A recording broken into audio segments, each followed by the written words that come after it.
संघात्मक और एकात्मक शासन प्रणाली क्या होती है, उसके परिप्रेक्ष्य में हमने समझ लिया था कि एकात्मक शासन प्रणाली क्या होती है। ठीक है, आज मैं बात करने वाला हूं आपके समक्ष संघात्मक शासन व्यवस्था की। किसकी? संघात्मक शासन व्यवस्था की। आप लोगों ने देखे होंगे कि हर एक दो वर्षों में संघात्मक शासन प्रणाली से जरूर परीक्षा में प्रश्न देखने को मिलते हैं। यानी कि या तो लोकतंत्र से देखने को मिलेगा, या संविधान से देखने को मिलेगा, या एकात्मक या संघात्मक से देखने को मिलेगा, या अध्यक्षात्मक या संसदीय शासन प्रणाली से देखने को मिलता है। हर वर्ष देखने को मिलता है। बताओ, दो दो प्रश्न देखने को मिले तो यह टॉपिक इससे लिहाज से अति महत्वपूर्ण हो जाता है। अक्सर किताबों में हमको सीक्वेंस से नहीं मिलता। इस टॉपिक को समझना बहुत ही जरूरी है। बात कर रहे हैं हम संघात्मक शासन व्यवस्था की। किसकी? संघात्मक।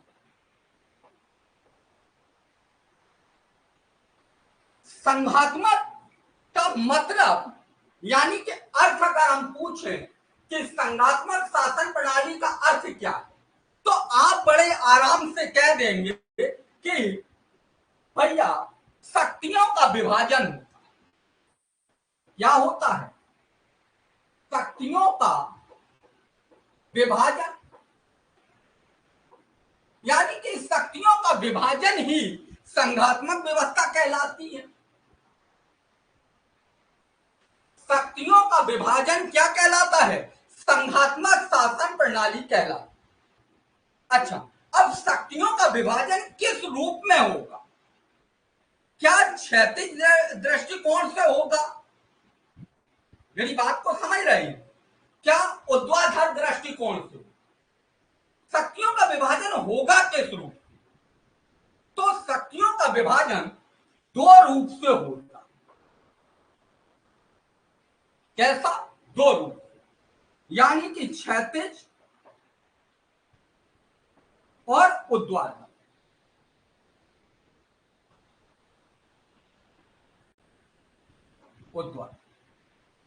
क्षैतिज और ऊर्ध्वाधर दोनों रूप से शक्तियों का विभाजन होता है। किसमें? आप कहेंगे संघात्मक शासन प्रणाली। किसमें? आप कहेंगे संघात्मक शासन प्रणाली। क्षैतिज और ऊर्ध्वाधर। ऊर्ध्वाधर का मतलब होता है ऊपर से नीचे की तरफ। क्षैतिज का मतलब है ऐसे ऐसे। ठीक, पहले हम देखते हैं क्षैतिज दृष्टिकोण। तो आप कहेंगे कि भैया विधायिका,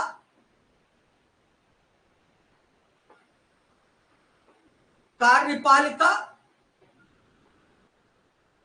और न्यायपालिका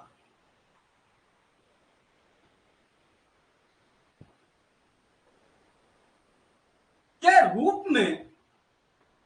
रूप में शक्तियों का विभाजन होता है। के रूप में शक्तियों का विभाजन होता है।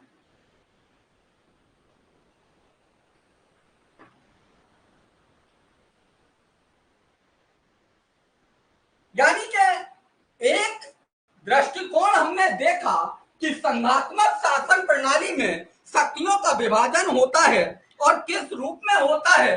तो आप कहेंगे क्षैतिज रूप से शक्तियों का विभाजन होता है, और क्षैतिज रूप में विधायिका, कार्यपालिका, न्यायपालिका तीनों के रूप में शक्तियों का विभाजन होता है। तीनों के रूप में शक्तियों का विभाजन होता है, और ऊर्ध्वाधर के रूप में। अच्छा, ये केवल और केवल भारत में ही नहीं, जितने भी संघात्मक देश होंगे उनमें ये चीज मिलेगी, उनमें ये चीज मिलेगी। ठीक, यानी कि विधायिका, कार्यपालिका, न्यायपालिका में शक्तियों का विभाजन होगा। ये केवल और केवल आप ये मत कहना कि भारत में है। भारत में नहीं, अमेरिका देख लीजिएगा, शक्तियों का विभाजन। कनाडा देख लीजिएगा, जापान देख लीजिएगा। जिन जिन देशों में संघात्मक व्यवस्था है उन देशों में शक्तियों का विभाजन क्षैतिज रूप से देखने को मिलेगा। उन देश में आपको क्षैतिज रूप से शक्तियों का विभाजन देखने को मिलेगा। यह भारत की बात नहीं है, यह संघात्मक देशों की बात है। यहां पर एक बार हम फिर लिख देते हैं, संघात्मक देशों की बात। ठीक, आप कह सकते हैं कि संघात्मक देशों में शक्तियों का विभाजन होता है, दो रूप से होता है, एक क्षैतिज रूप से, एक ऊर्ध्वाधर रूप से। अभी मेरे दोस्त सिर्फ और सिर्फ हम क्षैतिज की बात कर रहे हैं, और क्षैतिज में हम देखते हैं कि शक्तियों का 3 रूप से विभाजन होता है। एक विधायिका, कार्यपालिका, न्यायपालिका के रूप में शक्तियों का विभाजन। अगर इतनी बात हम कहें तो आप संतुष्ट हैं? या ऊर्ध्वाधर यानी कि केंद्र और राज्य के रूप में, केंद्र एवं राज्य के रूप में शक्तियों का विभाजन, शक्तियों का विभाजन। जैसे ही हमारे सामने संघात्मक व्यवस्था आती है तो हम केवल इतना तो जानते हैं कि शक्तियों का विभाजन हम केंद्र और राज्य के रूप में केवल, अक्सर हम हमारी जानकारी के दृष्टिकोण से हम केवल केंद्र और राज्य के रूप में कहते हैं, लेकिन नहीं, आपको यह भी याद रखना होगा, ठीक है, यह क्षैतिज दृष्टिकोण है जो ऊर्ध्वाधर। लेकिन अगर हम भारत की बात करें तो यहां पर ऊर्ध्वाधर में एक और चरण आया है जो नवीन चरण के रूप में, यानी कि संघात्मक ढांचा का जो नवीन चरण देखने को मिलता है वो है पंचायती, यानी कि ग्राम पंचायत के रूप में शक्तियों का विभाजन। ग्राम पंचायत यानी कि एक और नीचे लेयर में चले जाइएगा, वहां भी शक्तियों का विभाजन देखने को मिलता है। तो यहां भी 3 स्तर पर, यहां भी 3 स्तर। ये संघात्मक देशों में 2 ही स्तर पर देखने को मिलेगा, लेकिन भारत जैसे संघात्मक देशों में, संघात्मक व्यवस्था, भारत जैसे संघात्मक देशों में ये जो ऊर्ध्वाधर है इसके 3 चरण आपको नजर आए। आज समझ में आ रही है? ये 3 चरण नजर आएंगे, क्योंकि हमारा जब भारत था, भारत जब आजाद हो रहा था उस समय हमारे भारत का जो निर्माण हुआ है वो ग्रामीण पृष्ठभूमि से हुआ।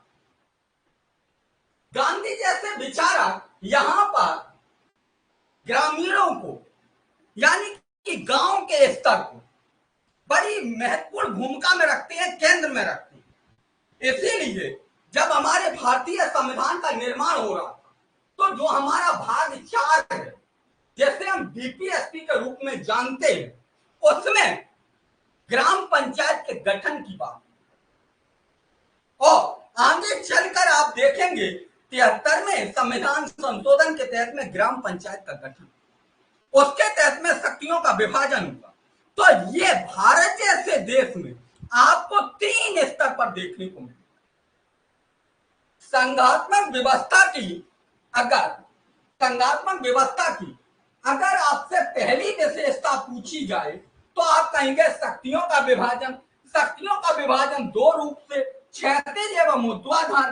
क्षैतिज में क्या है, ऊर्ध्वाधर में क्या है, आप क्लियर है मेरे दोस्त? ये एकदम दिमाग में बैठा लेना। केवल ये वाली लाइन को आप कट कर लेना। जब आपसे पूछ दिया जाए कि संघात्मक देशों में शक्तियों का विभाजन किस स्तर पर होता, तो आप केवल और केवल इनकी बात करेंगे। यहां पर इसको रख लेना। जैसे ही आए कि भारत में शक्तियों का विभाजन, भारत में संघात्मक व्यवस्था के तहत में शक्तियों का विभाजन किस रूप में होता है, तीनों स्टेटमेंट एकदम कर देना। हो गया, हो गई यहां तक बात? बताओ, हो गई? क्लियर है? किसी को कोई समस्या नहीं? आगे चलें। हम्म,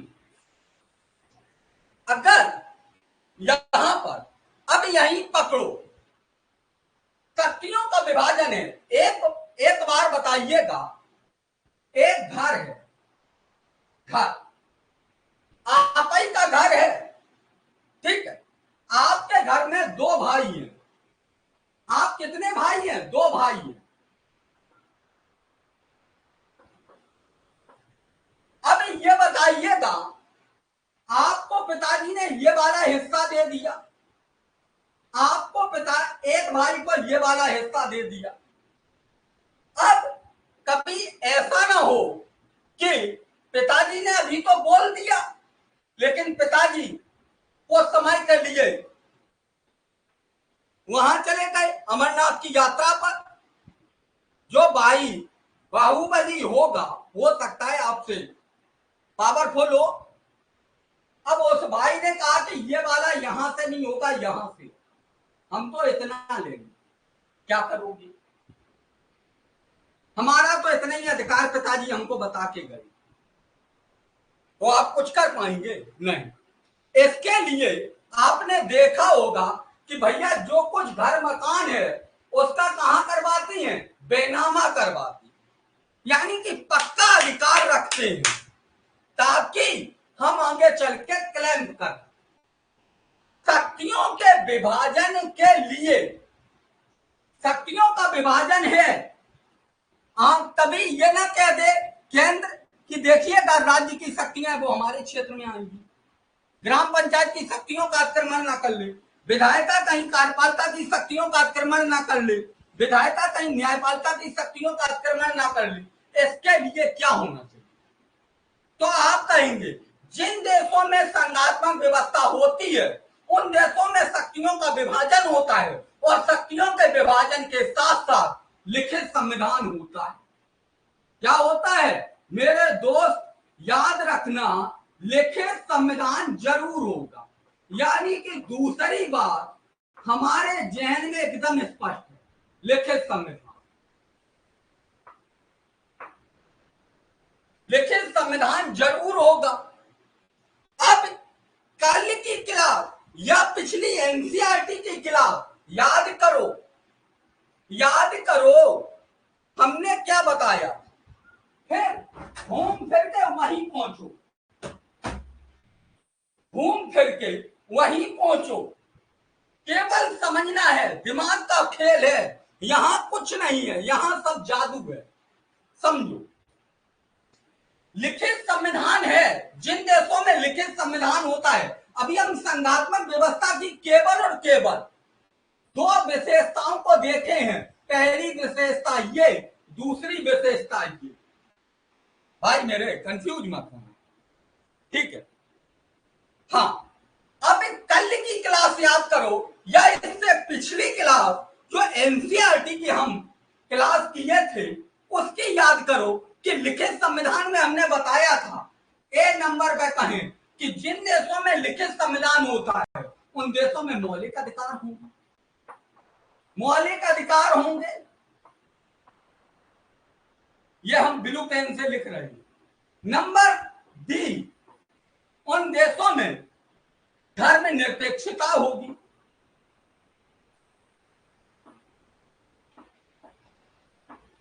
निरपेक्षता होगी। नंबर सी, उन देशों में न्यायपालिका स्वतंत्र एवं निष्पक्ष होगी। न्यायपालिका स्वतंत्र एवं निष्पक्ष होगी।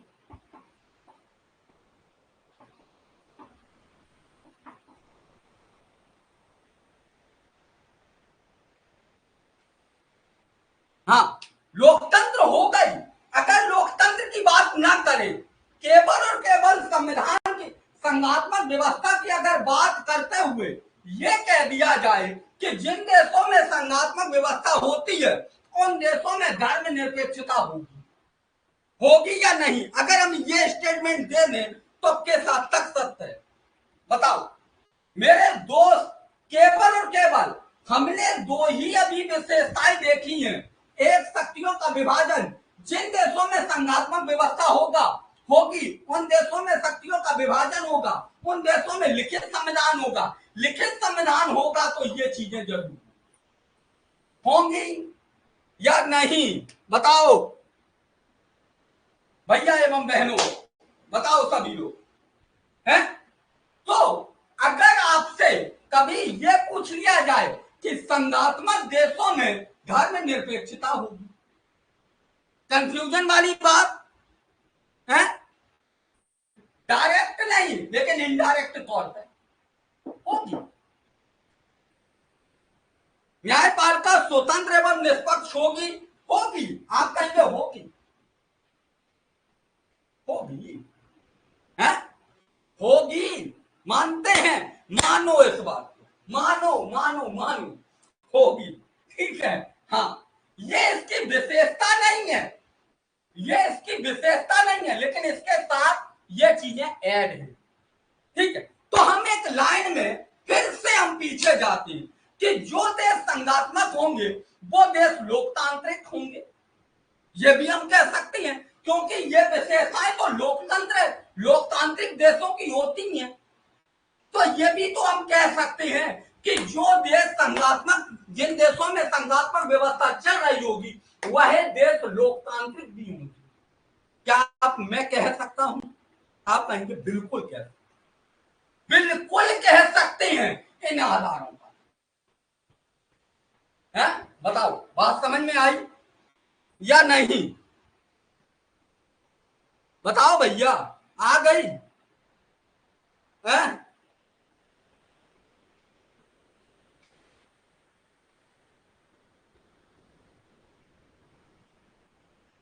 कभी को चलिए चलिए, चलिए आप यस, चले आगे। अब तीसरी विशेषता की तरफ चलते हैं।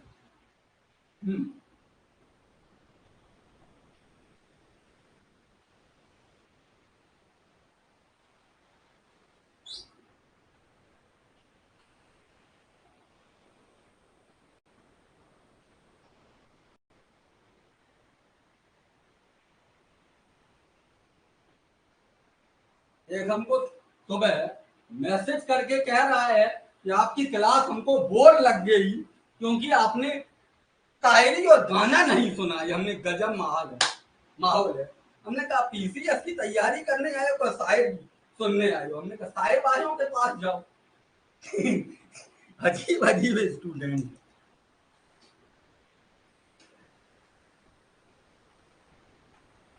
हाँ, तो दो बातें संघात्मक व्यवस्था में हमने दो चीजों को समझ लिया कि पहली विशेषता शक्तियों का विभाजन, दूसरी विशेषता लिखित संविधान। ठीक, लिखित संविधान, दो बातें स्पष्ट हो गई। अब दो बातें जब ये स्पष्ट हो गई तो हमने ये भी समझ लिया है कि इनके साथ साथ में क्या क्या चीजें और हो सकती हैं। हम ये भी स्पष्ट हो चुके हैं कि जो देश संघात्मक व्यवस्था जिन देशों में चल रही होगी उन देशों में लोकतंत्र भी होगा। हमने ये भी समझ लिया है कि उन देशों में लिखित संविधान भी होगा। हमने ये भी समझा है कि संघात्मक देशों में मौलिक अधिकार भी होंगे। हमने ये भी समझा है कि धर्मनिरपेक्ष राष्ट्र भी होगा। हमने ये भी समझा है कि न्यायपालिका स्वतंत्र एवं निष्पक्ष संघात्मक व्यवस्था में कंफ्यूजन वाली कोई स्थिति एकदम स्पष्ट है। ठीक है, तीसरी तरफ हम चलते हैं। तीसरे तरफ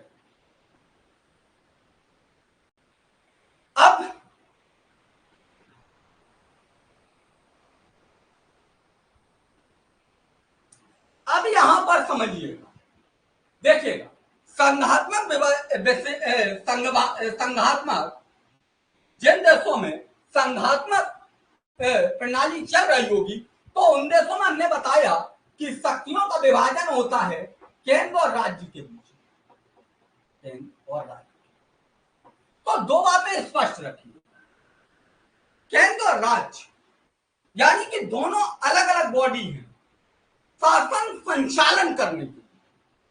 क्या है? दोनों अलग अलग बॉडी शासन के संचालन करने के। इसलिए जो नागरिक होगा इन देशों का, वो क्या कर रहा होगा, दोनों देशों की दोनों जगह की नागरिकता ग्रहण करता है, यानी कि दोहरी नागरिकता होती है, दोहरी नागरिकता होती है, नागरिकता होती है, यानी कि केंद्र की अलग और राज्य की अलग, क्योंकि दोनों बॉडी अलग अलग होती है। इसलिए यह भी याद रखना कि दोहरी नागरिकता होती है संघात्मक देश, ठीक, यह भी याद, ठीक है। तो इतनी अगर बातें पता है संघात्मक व्यवस्था की, तो यह मान के चलिएगा आपसे प्रश्न अगर आएगा तो जो अभी हमने आपके सामने 3-4 बातें रखी थी, प्रश्न वहीं से आएगा, ठीक है, बहुत ज्यादा अब डिटेल में मत, ठीक। तो एकात्मक संघात्मक के बारे में समझ चुके हैं, लोकतंत्र राजतंत्र के बारे में समझ चुके हैं। अब हम बात करते हैं अध्यक्षात्मक और संसदीय शासन प्रणाली। किसकी बात कर रहे हैं, अध्यक्षात्मक और संसदीय शासन प्रणाली, ठीक। हाँ, यहां तक किसी को कोई समस्या नहीं, चलिए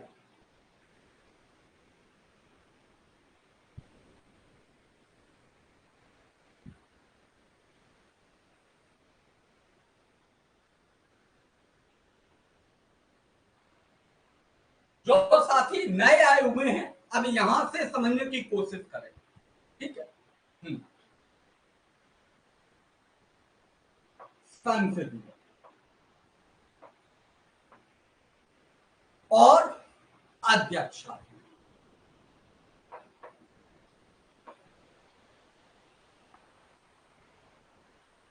यह शासन प्रणाली,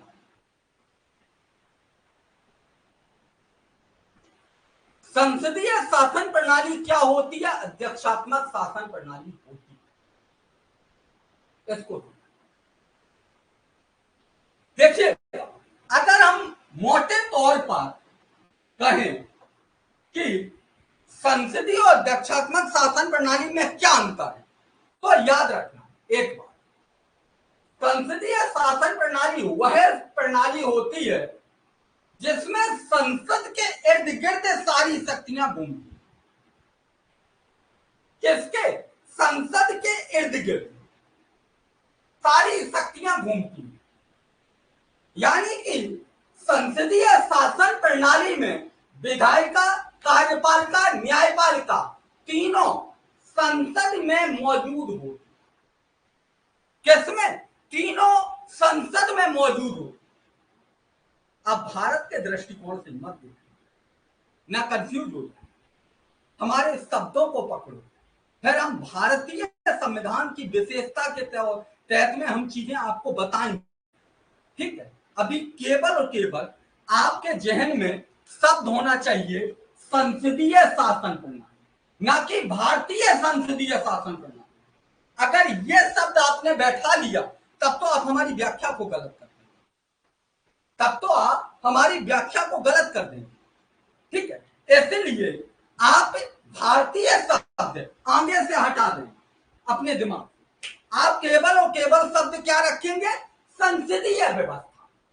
संसदीय व्यवस्था में संसद के इर्द गिर्द सारी शक्तियां घूमती हैं, यानी कि कार्यपालिका कार्यपालिका विधायिका और न्यायपालिका सारी संसद के पास ही मौजूद है। अध्यक्षात्मक शासन प्रणाली में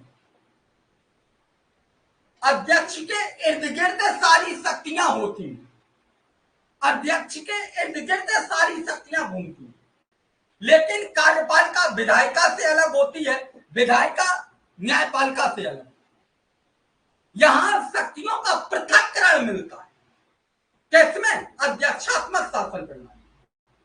शक्तियों का अध्यक्ष के इर्द गिर्द सारी शक्तियां घूमेंगी, लेकिन शक्तियों का पृथक्करण होगा, शक्तियों का विभाजन होगा, शक्तियां एक दूसरे पर क्या करेंगी होंगी, अपना नियंत्रण स्थापित की होंगी, किसमें? अध्यक्षात्मक शासन प्रणाली में।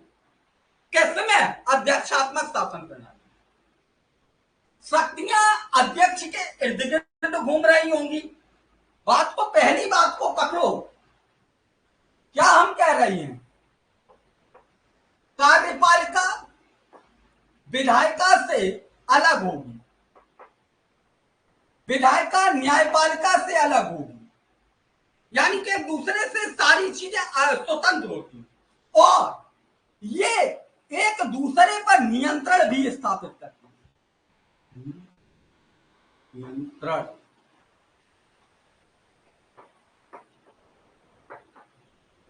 नियंत्रण भी स्थापित करती है, और शक्तियों का पृथक्करण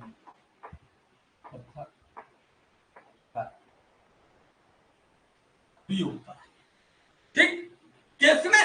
अध्यक्षात्मक शासन प्रणाली। यहां पर कार्यपालिका विधायिका न्यायपालिका तीनों शक्तियां किसमें? संसद में मौजूद होती है। इस बात को समझ पा रही हैं? बताइए। संसदीय शासन प्रणाली में कार्यपालिका विधायिका न्यायपालिका में तीनों शक्तियां अलग अलग होती हैं। वहीं अध्यक्षात्मक शासन प्रणाली में कार्यपालिका विधायिका न्यायपालिका तीनों शक्तियां पृथक होती हैं, लेकिन यह एक दूसरे पर नियंत्रण भी स्थापित करती है। किसमें? अध्यक्षात्मक शासन। भैया नहीं समझे? हैं? नहीं समझे? हम बार बार कह रहे हैं, भारत को आगे शब्द नहीं लगाना है। अगर भारत को लगाओगे तो दिक्कत में आ जाओगी, क्योंकि जो हम अध्यक्षात्मक शासन प्रणाली की बात कर रहे हैं वो आपको भारतीय संसदीय शासन प्रणाली में नजर आएगी, तो आप कंफ्यूज होंगे। आप कहेंगे कि ये तो भारतीय संविधान में नजर आ रहा है, आर्टिकल 13 के तहत में। ठीक है, तो हम बताएंगे अभी आपको कि संसदीय शासन प्रणाली ब्रिटेन और अमेरिका, भारत की किस तरीके से भिन्न है। ये हम आपके सामने अभी सवाल रखेंगे। ठीक है, तो इसलिए केवल और केवल हम जो बात कर रहे हैं उस पर गौर कीजिएगा। हम क्या कह रहे हैं?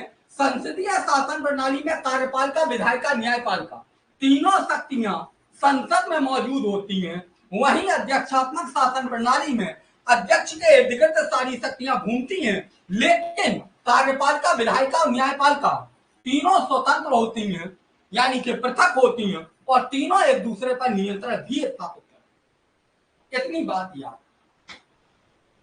याद है? बताइएगा। यहां तक बात क्लियर? यहां तक बात क्लियर है? अरे भैया कहां गए? बोल नहीं रहे हैं, बोलिए।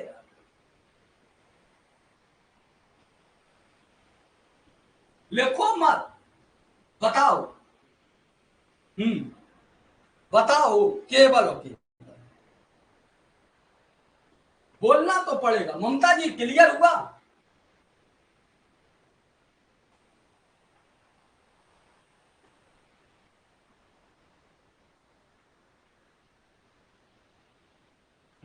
यस। चलिए, अब हम पहले संसदीय शासन प्रणाली की बात करें। संसदीय शासन प्रणाली की बात करें। ठीक है, किसकी बात करें? संसदीय शासन। हमने क्या कहा? हाँ, समझ में आया तो अच्छी बात है, अभी तो बोला करो। है?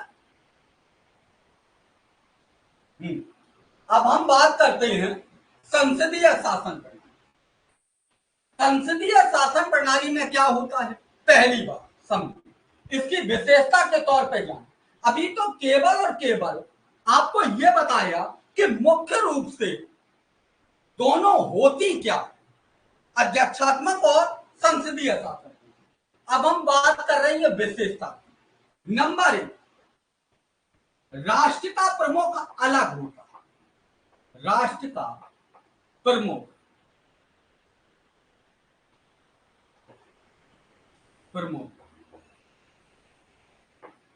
राजा होता है। राजा भारत में जैसे राष्ट्रपति के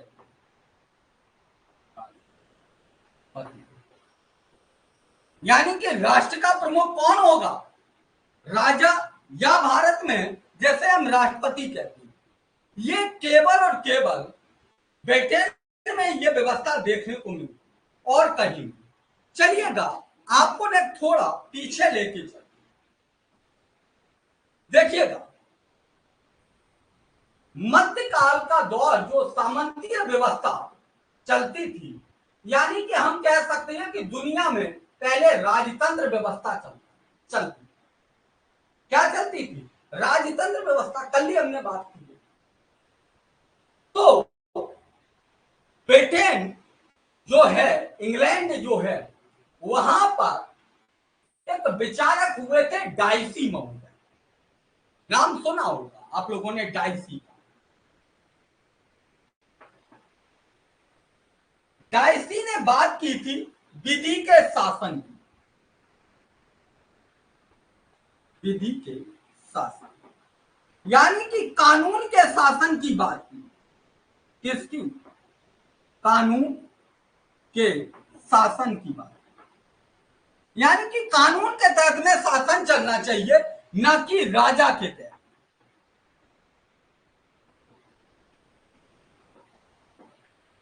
और इन्हीं के विचार से ब्रिटेन की क्रांति होती।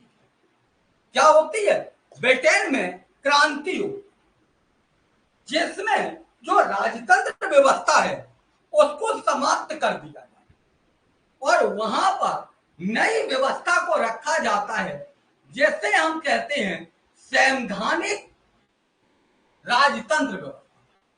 क्या कहते हैं, संवैधानिक राजतंत्र व्यवस्था, यानी कि संविधान के आधार पर अब जो व्यवस्था चलेगी वो राजतंत्र व्यवस्था है। और इस संवैधानिक राजतंत्र में ही संसदीय शासन प्रणाली का जन्म हुआ, यानी कि दुनिया में लोकतंत्र से पहले भी किस व्यवस्था का जन्म हुआ था, तो आप कहेंगे संसदीय शासन प्रणाली। क्योंकि सबसे पहले दुनिया में क्रांति हुई है तो वो ब्रिटेन की क्रांति हुई है, ठीक है। और सबसे पहले दुनिया में अगर किसी ने कानून के शासन की बात की है तो वो डाइसी महोदय, जिन्होंने विधि के शासन की बात की, यानी कि कानून के शासन की बात, ठीक है, ताकि व्यक्ति को अपने अधिकार मिल सके, ठीक। तो इसलिए जो इस संसदीय व्यवस्था के तहत में जो राजा था उसे क्या बना दिया गया, राष्ट्र का प्रमुख बना दिया गया, उसके हाथ से सारी शक्तियां छीन ली गई, ठीक। और वो शक्तियां किसके पास में, तो आप कहेंगे कार्यपालिका और विधायिका में डिवाइड कर दी। कहा, कार्यपालिका और विधायिका में डिवाइड कर दी।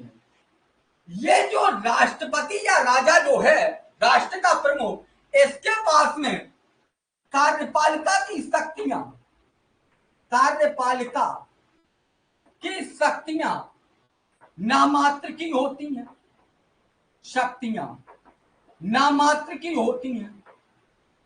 विधायिका की शक्तियां भी मौजूद होती हैं, लेकिन अंतिम रूप में। पहली बात, राजा के पास में कार्यपालिका की शक्तियां नामात्र की होती हैं। दूसरी बात क्या है, तो आप कहेंगे विधायिका की शक्तियां, विधायिका की अंतिम शक्तियां मौजूद होती हैं, अंतिम शक्तियां मौजूद होती हैं।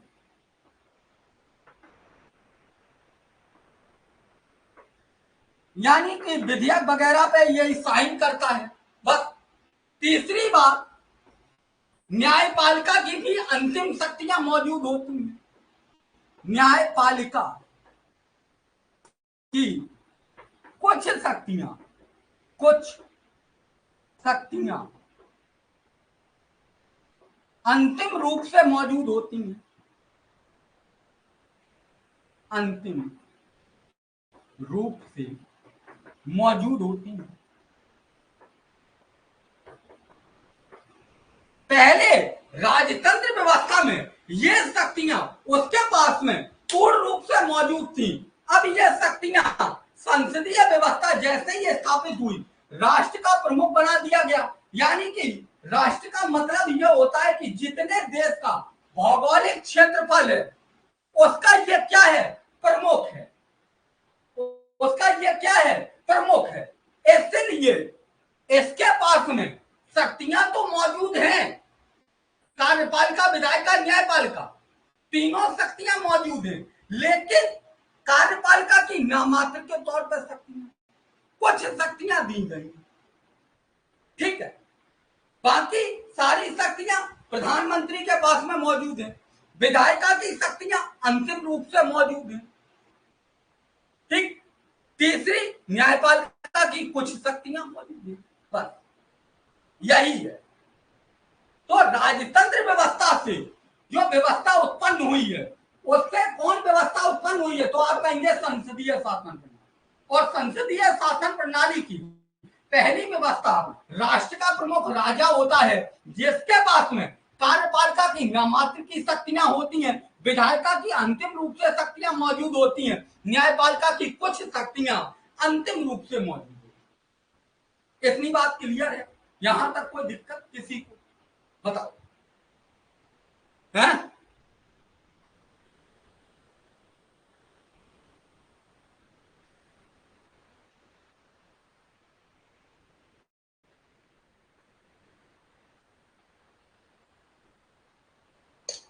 देखिए, हाँ बोलो बोलो भाई, पहले बोलो। अगर फिर भी नहीं क्लियर हुआ है तो हम एक बार फिर से लाइन पे चलेंगे, उसी है, उसी। क्लियर है? बताओ, एक बार अपनी तो बात रखो कि हाँ क्लियर है नहीं है।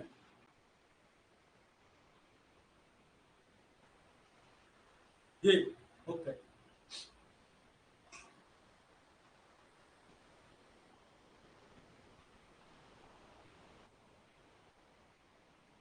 क्लियर है?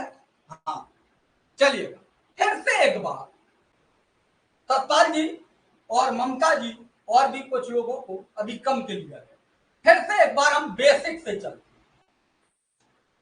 आप राजतंत्र व्यवस्था पहले हमने थोड़ा समझ लिया।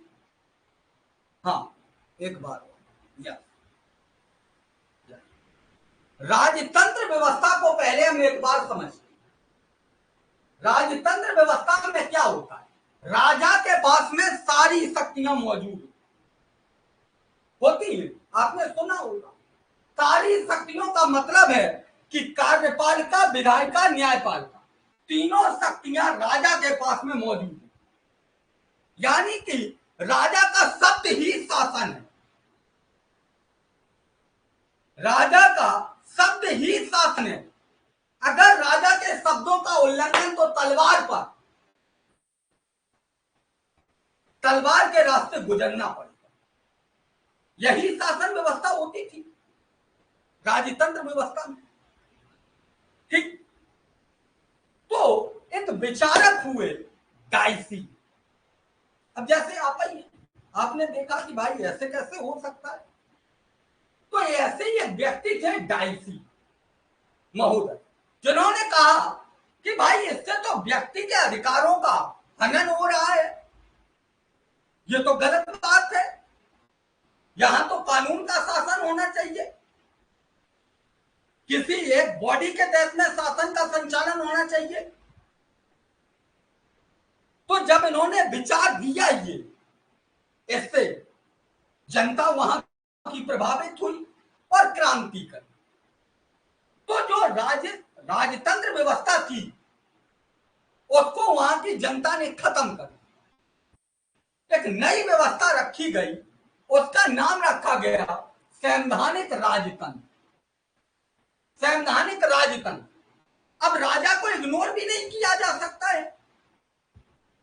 आज तो हम बहुत ज्यादा अपनी बात को रखने के लिए सार्थक हो चुके हैं, लेकिन यह बात है 14वीं सदी की, 15वीं सदी, तब तो इतनी शक्ति नहीं थी कि राजा को इग्नोर किया जा सके, क्योंकि दुनिया में चल रहा है राजतंत्र।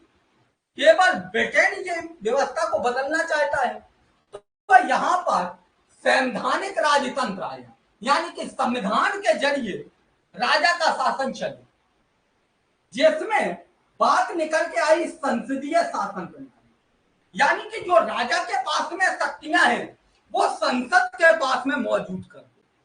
किसके पास में? संसद के पास। विधायिका, कार्यपालिका, न्यायपालिका, सारी शक्तियां ये कहां कर दो? संसद के पास में मौजूद कर दो। संसद इन शक्तियों का अपने तरीके से प्रयोग करेगी। अब राजा को यहां का क्या करिएगा? राष्ट्र का प्रमुख बना दीजिए, यानी कि मना नहीं करिएगा राजा को क्या करना है? पूरे राष्ट्र का, यानी कि जितना भौगोलिक क्षेत्र है, जितना उसका सबका इसका प्रमुख बना दीजिए और इससे कह दीजिएगा कि आपके पास में सारी शक्तियां मौजूद हैं। कार्यपालिका की भी शक्तियां हम देंगे, लेकिन नाम मात्र की देंगे। सारी शक्तियां हमने संसद के पास में मौजूद हैं, संसद ने प्रधानमंत्री को दे दिया। ठीक, विधायिका की शक्तियां अंतिम रूप से मौजूद कर दी, न्यायपालिका की शक्तियां कुछ दी, अंतिम रूप से मौजूद कर दी। ये है संसदीय शासन प्रणाली की पहली बेसिक। ठीक, क्लियर है? बताओ, अब तो क्लियर होगा।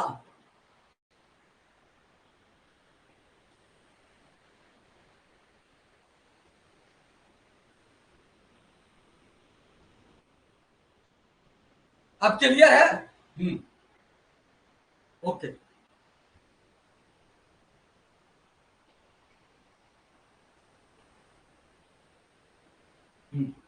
चलिए,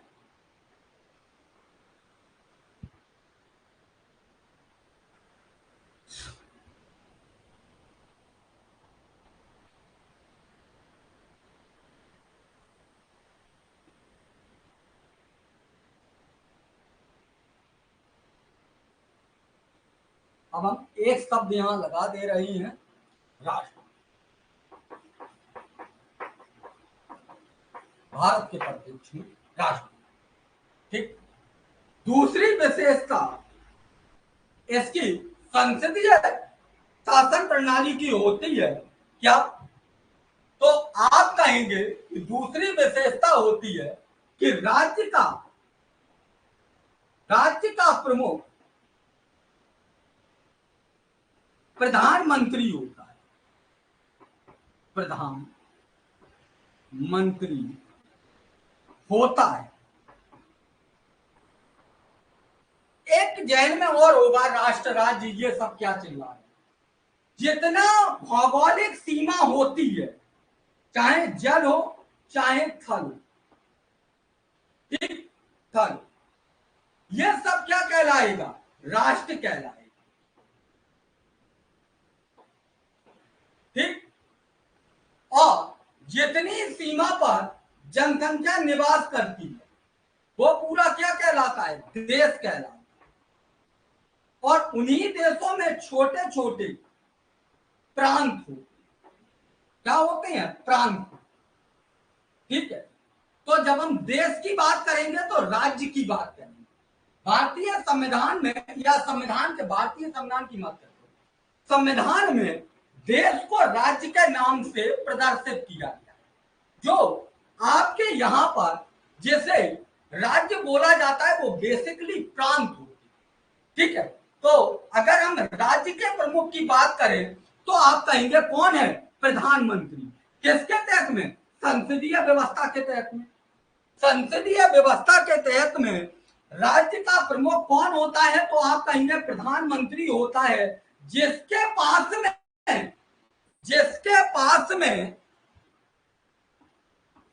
कार्यपालिका की समस्त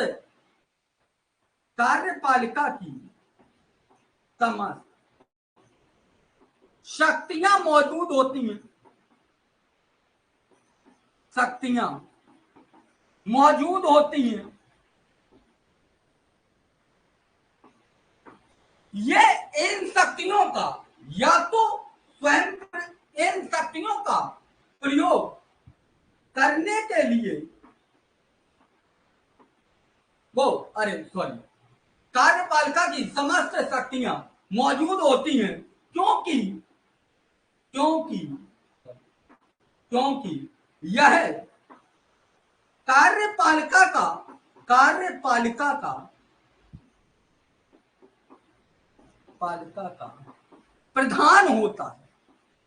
प्रधान होता है।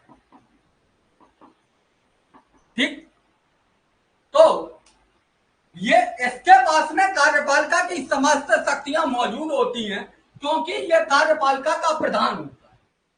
ठीक, कार्यपालिका का निर्माण किससे होता है? तो आप कहिए जितने मंत्री पार्षद हो वो सब कार्यपालिका के हिस्सा होते हैं। वो सब किसके? कार्यपालिका के हिस्सा होते हैं। ठीक, तो दूसरी विशेषता हमने समझ ली। अब हम तीसरी विशेषता की तरफ चले।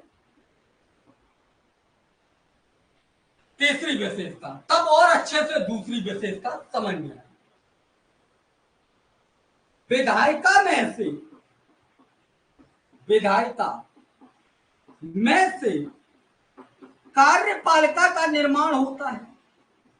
कार्यपालिका का निर्माण होता है।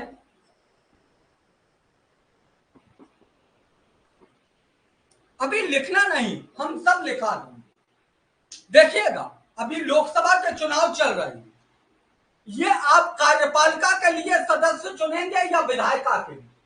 बताओ, आप भी लोग उत्तर दो। सभी लोग कार्यपालिका के लिए सदस्य चुनेंगे या विधायिका के लिए?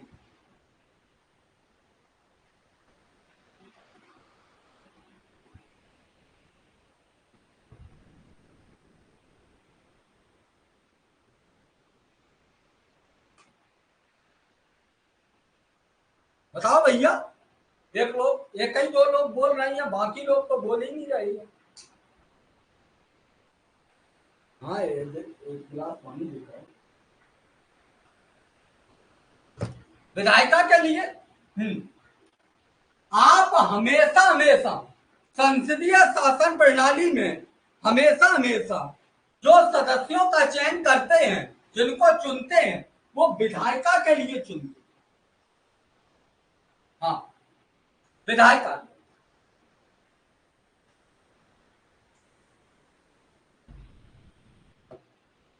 ठीक, अब जो संसद में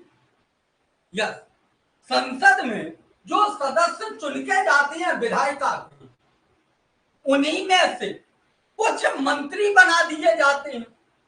आपने देखा ही होगा, राजभर जैसे लोग उत्तर प्रदेश में, ओपी राजभर तो मंत्री के लिए तो एकदम जी जान पे खेल रहे थे।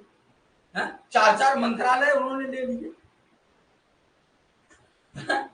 हाँ, तो उनमें से क्या बना दिए जाते हैं? मंत्री बना दिए जाते हैं, यानी कि कार्यपालिका के सदस्य बना दिए।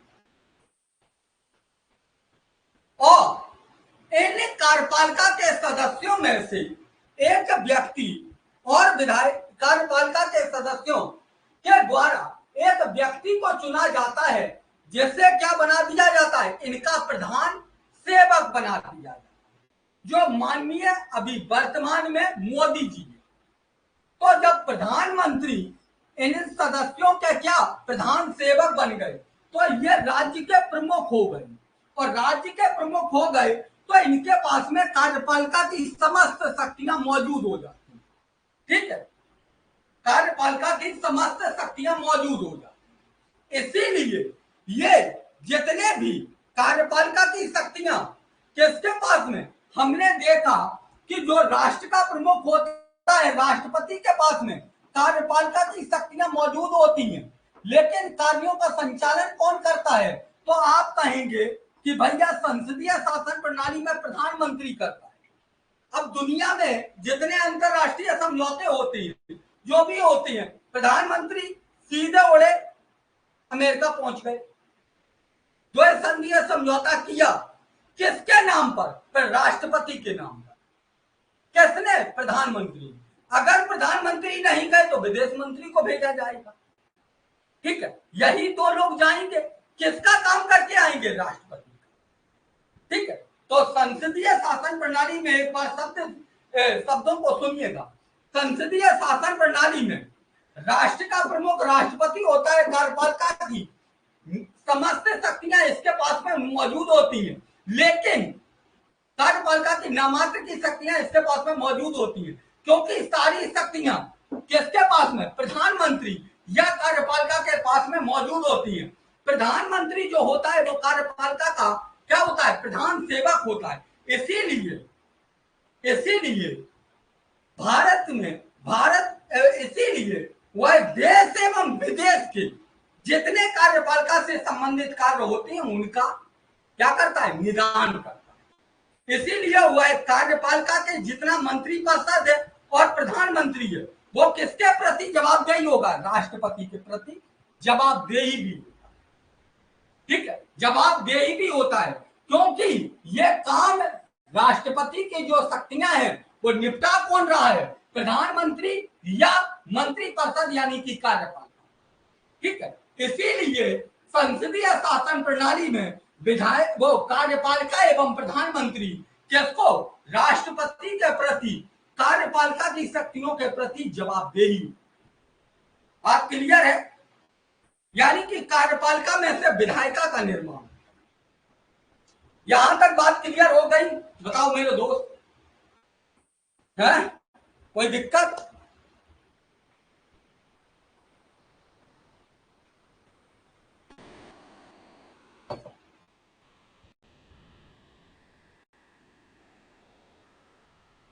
बताओ, लिखो मत, अरे बताओ।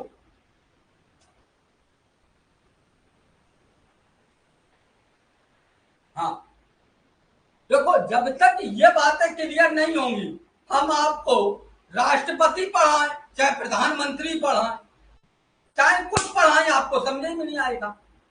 फिर आप रटोगे और रटने से कुछ होगा नहीं। ठीक है, रटने से होगा क्या? और बाद में कहोगे कि अरे भाई, कैरियर पथ वालों ने केवल और केवल बड़ी बड़ी बातें फेंक दी। हाँ, यस, हाँ, तो इसीलिए अब हम अगर यहां तक बात क्लियर है, थोड़ा बोर्ड और ले ले, अपना ही है, कोई दिक्कत नहीं। चलो, मैं बोर्ड छोटा पढ़ रहा हूं इसलिए। अब हम चौथी बात की तरफ चलें, तो चौथी बात यह है कि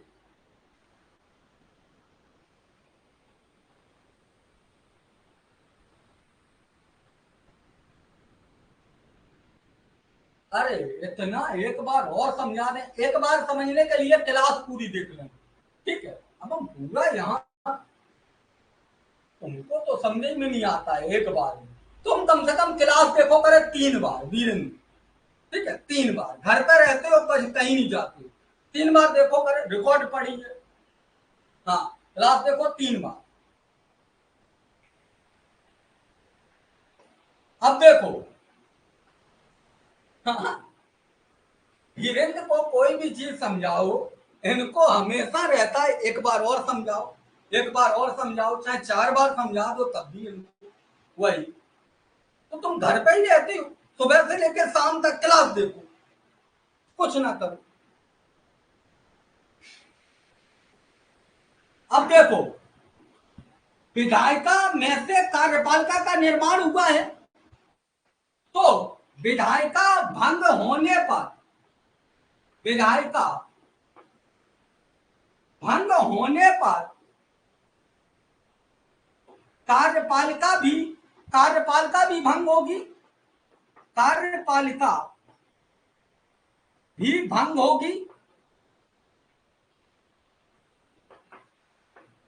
होगी या नहीं? आप कहेंगे बिल्कुल, विधायिका के भंग होने पर कार्यपालिका भंग हो जाए, क्योंकि इसी में से इसका निर्माण हुआ है। हाँ, और अगली विशेषता नंबर 5, कार्यपालिका के भंग होने पर विधायिका भंग होगी। कार्यपालिका के भंग होने पर विधायिका भंग होगी। दो बातें, ये दो बातें एकदम स्पष्ट रखना। अब जैसे कि आपने देखा होगा कि अगर प्रधानमंत्री, भारत का प्रधानमंत्री कार्य नहीं कर पा रहा है, या उसकी समस्त कार्यपालिका जो मंत्री परिषद है वो कार्य करने में सामर्थ्य नहीं है, तो प्रधानमंत्री राष्ट्रपति के पास में जाएगा, अपना इस्तीफा देगा, यानी कि कार्यपालिका को भंग कर देगा। कार्यपालिका जैसे ही भंग होगी, विधायिका भंग होगी, यानी कि नई लोकसभा का गठन हो। संसदीय शासन प्रणाली में विधायिका के भंग होने पर कार्यपालिका भंग होती है, कार्यपालिका के भंग होने पर विधायिका भंग होती है। ठीक, ये बात याद रखना। दो बातें हैं, दो बातें याद रहेंगी। इतनी बात बताइएगा, यहां तक अब बात क्लियर है। और एक बात और, हम एक लाइन और समझ लो। हाँ, कि संसदीय शासन प्रणाली में जो न्यायपालिका होती है, न्यायपालिका वह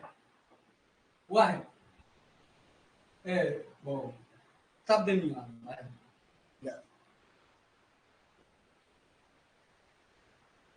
हाँ, yes yes yes yes yes, किसी दोनों में से किसी एक के भंग होने पर वो अपने आप भंग होगी, क्योंकि इसी से इसका निर्माण हुआ है। ठीक है, तो इसलिए अगर स्वतंत्र होते दोनों तो कोई दिक्कत नहीं, एक बॉडी भंग हो जाती, कोई दिक्कत नहीं। ठीक है, हाँ। न्यायपालिका, संसदीय शासन प्रणाली में न्यायपालिका की जो शक्तियां होती हैं वो कैसी होती है? न्यायपूर्ण होती है, न्यायपूर्ण। केवल और केवल यहां पर संसदीय शासन प्रणाली में कैसी नहीं, न्यायपालिका स्वतंत्र एवं निष्पक्ष नहीं होती है। ठीक है, संसदीय शासन प्रणाली में याद रखना, स्वतंत्र एवं निष्पक्ष नहीं होती है। ठीक है, यही कारण है कि वहां पर आप देखते होंगे ब्रिटेन में कि न्यायपालिका स्वतंत्र एवं निष्पक्ष नहीं है, इसीलिए वहां पर संघात्मक ढांचा भी नजर नहीं आएगा, एकात्मक ढांचा नजर आएगा। एकात्मक ढांचा है तो लिखित संविधान नहीं नजर आएगा, वहां मौलिक अधिकार नहीं नजर आएंगे, वहां धर्मनिरपेक्षता नहीं नजर आएगी, वहां न्यायपालिका की स्वतंत्र एवं निष्पक्ष शक्तियां नजर नहीं आएगी। वहां पर लोकतंत्र तो होगा लेकिन पूर्ण तरीके से नहीं, क्योंकि वहां संवैधानिक राजतंत्र है, वहां लोकतंत्र नहीं। ठीक है, ब्रिटेन में, हमारे यहाँ ये चीज अपनाई गई है, लेकिन हमारे यहाँ क्या है तो आप कहेंगे लोकतंत्र है। हमारे यहाँ ये व्यवस्था को अपनाया गया है लेकिन लोकतंत्र है, इसलिए हमारे यहाँ संसदीय व्यवस्था के तहत में कई चीजें अन्य हैं। ठीक है, तो आपको बता दें, अब यहां तक बात समझ में आ गई। चलिएगा एक बार और फ्रेमिंग को एक बार मोटा मोटी हम देखें।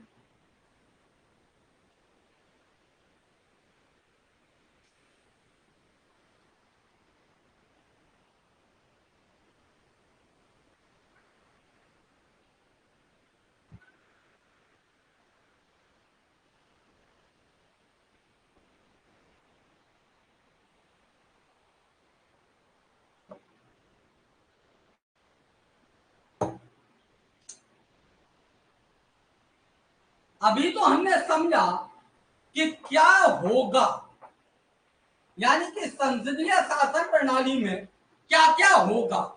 अब हम समझेंगे क्या क्या नहीं होगा, नहीं होगा। ठीक, क्या क्या नहीं होता है जिन देशों में संसदीय शासन प्रणाली चलती है, क्योंकि ये तो हमको पता रहता है कि क्या होगा, लेकिन क्या नहीं होगा इसको लेकर सब परीक्षा में सवाल आ गया तब क्या करेंगे, वो आ ही जाता है, ऐसा नहीं है। कंपटीशन जब बढ़ता है तो आयोग आपके आईक्यू लेवल को चेक करने के लिए ये सारी चीजें गढ़ देता है। अब पता लगा, फिर तो आप कहेंगे कि यार बताया तो था लेकिन ये तो बताया ही नहीं। ठीक है, हाँ, तो परीक्षा क्या है? एक चक्रव्यूह है। तो चक्रव्यूह के हर एक पहलू के द्वार को तोड़ना आना चाहिए, तभी परीक्षा क्रैक होती, अन्यथा नहीं होगी। ठीक है, तो हमें क्या समझना है कि क्या नहीं होगा। नंबर 1, जिन देशों में संसदीय शासन प्रणाली चल रही उन देशों में लोकतंत्र बिल्कुल नहीं होगा। लोकतंत्र बिल्कुल नहीं होगा। वहां पर उन देशों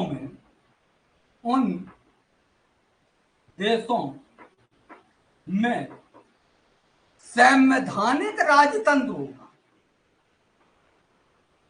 संवैधानिक राजतंत्र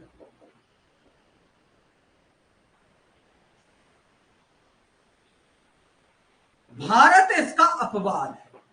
भारत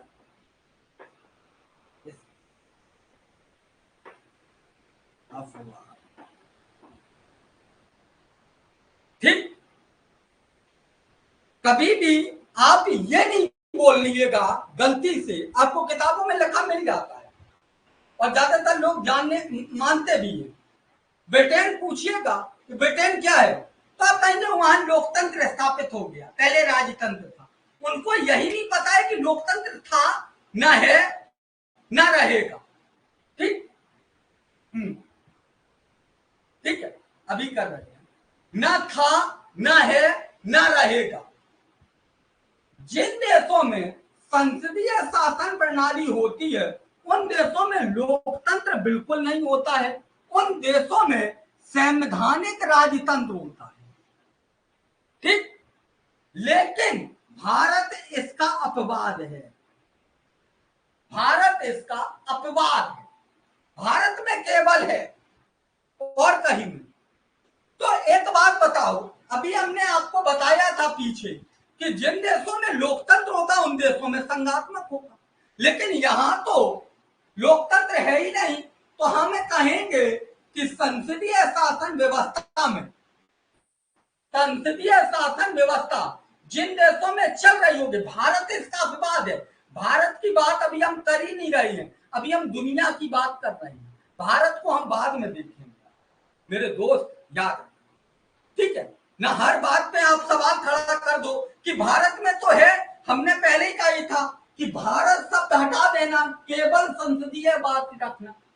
शुरू में कहा था या तो आप कहेंगे संसदीय शासन प्रणाली में जब लोकतंत्र नहीं है तो संघात्मक ढांचा भी नहीं होगा। संघात्मक ढांचा, संघात्मक व्यवस्था या ढांचा नहीं होगा, नहीं होगा। सिर्फ और सिर्फ एकात्मक ढांचा होगा, एकात्मक शासन प्रणाली होगी, शासन प्रणाली होगी। ठीक, यह बात स्पष्ट है। अब जब संघात्मक नहीं है तो हम कह सकते हैं लिखित संविधान नहीं होगा, लिखित संविधान नहीं होगा, नहीं होगा। अब जब लिखित संविधान नहीं है तो हम कह सकते हैं मूल अधिकार, मौलिक अधिकार नहीं होंगे, मौलिक अधिकार नहीं होंगे, मौलिक अधिकार नहीं होंगे। हम ये भी कह सकते हैं धर्म निरपेक्ष राष्ट्र नहीं होगा, धर्म निरपेक्ष राष्ट्र नहीं होगा, राष्ट्र नहीं होगा। हम ये भी कह सकते हैं कि न्यायपालिका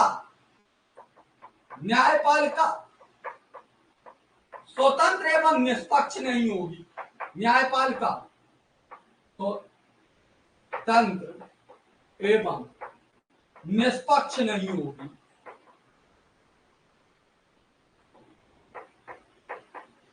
नहीं होगी।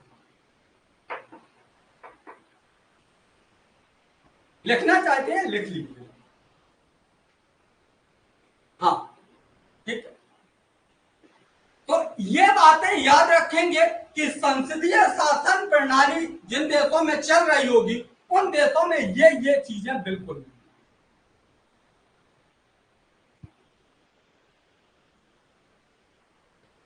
ठीक है, उन देशों में ये चीजें बिल्कुल नहीं होंगी। ठीक है।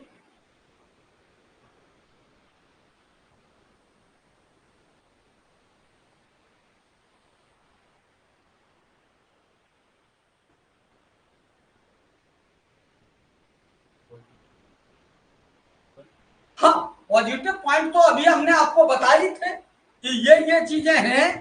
ठीक है, अब हमने बताया ये चीजें नहीं है। सवाल आ जाए कभी, अब देखो आयोग क्या करता है, आयोग क्या करता है, आयोग रखता है कि लड़का संसदीय शासन प्रणाली भारत के परिप्रेक्ष्य में समझ रहा होगा, भारत के पर। अब वो लिखेगा कि जिन देशों में संसदीय शासन प्रणाली चलती है, पहला कथन देगा जिन देशों में संसदीय शासन प्रणाली चलती है उन देशों में लोकतंत्र होता है, लोकतंत्र होता है। या लिख देगा कि जिन देशों में संसदीय शासन प्रणाली चलती है उन देशों में संघात्मक व्यवस्था जरूर होती है। दूसरे लाइन में लिखेगा कि इसलिए उन देशों में मौलिक अधिकार या लिखित संविधान होता है। ठीक है, वो लिखित संविधान होता है।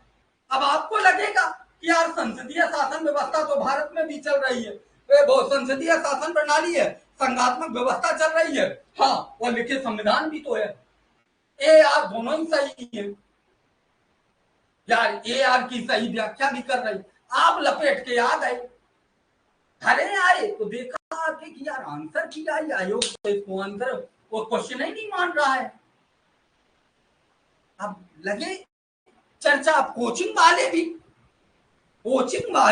अजीबोगरीब होते हैं, उन्होंने कभी अध्ययन तो किया नहीं, पीसीएस की तैयारी करवा रहे हैं, पुलिस की तैयारी किए थे, एनसीईआरटी का उन्होंने कभी बुक उठा के नहीं देखे, मैं कहा यहाँ लक्ष्मीकांत का पलटा पलटाया पढ़ाने लगे, वो भी एकदम हलक में से उतर पड़े, नहीं यही होगा यही होगा यही होगा, यही इसका सही है, देखिएगा भारत में ऐसा होता है। आयोग ने जब आंसर की तब चुप बैठ गई।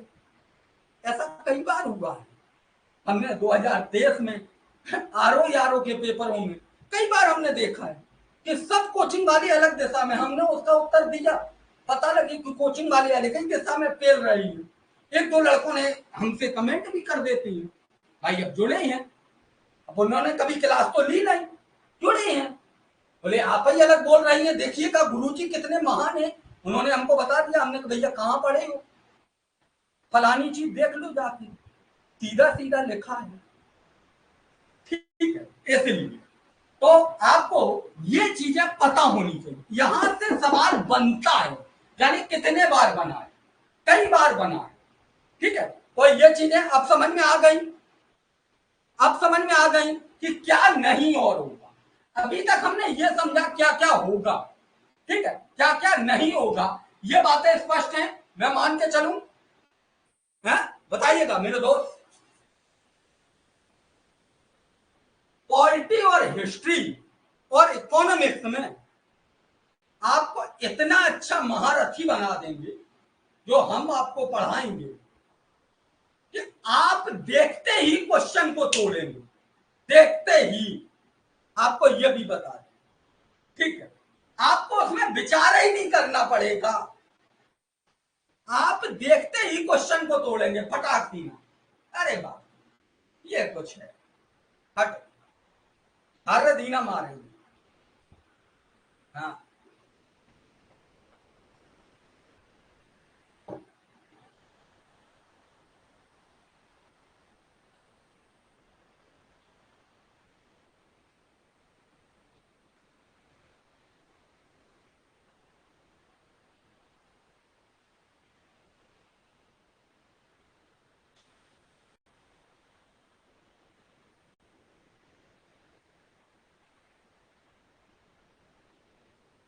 चलिएगा,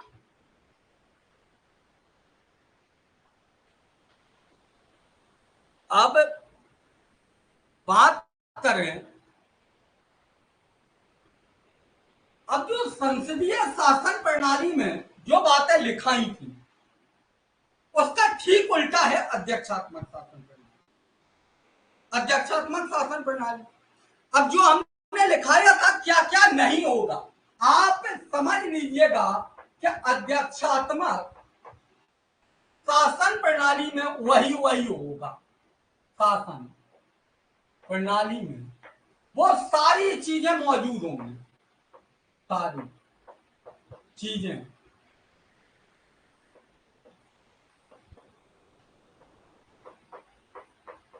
मौजूद होंगी। बस इतनी बात याद रखिएगा, ठीक है। यानी कि लोकतंत्र होगा।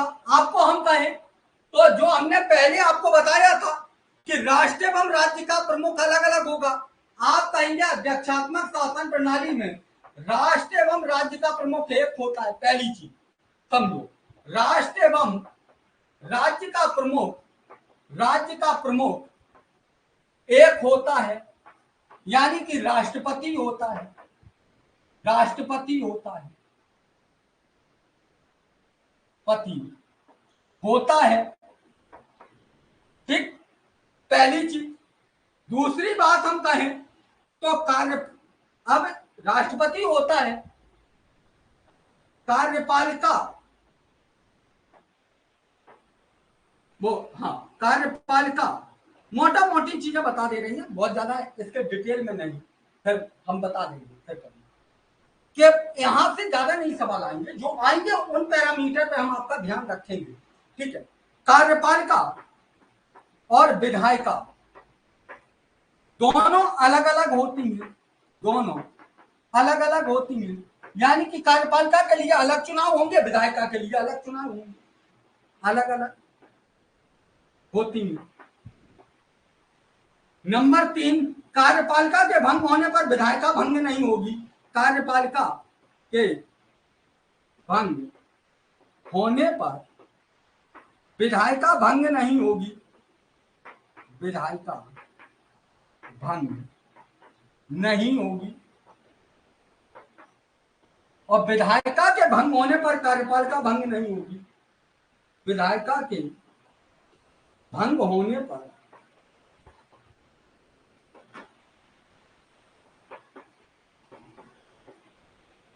कार्यपालिका भंग नहीं होगी।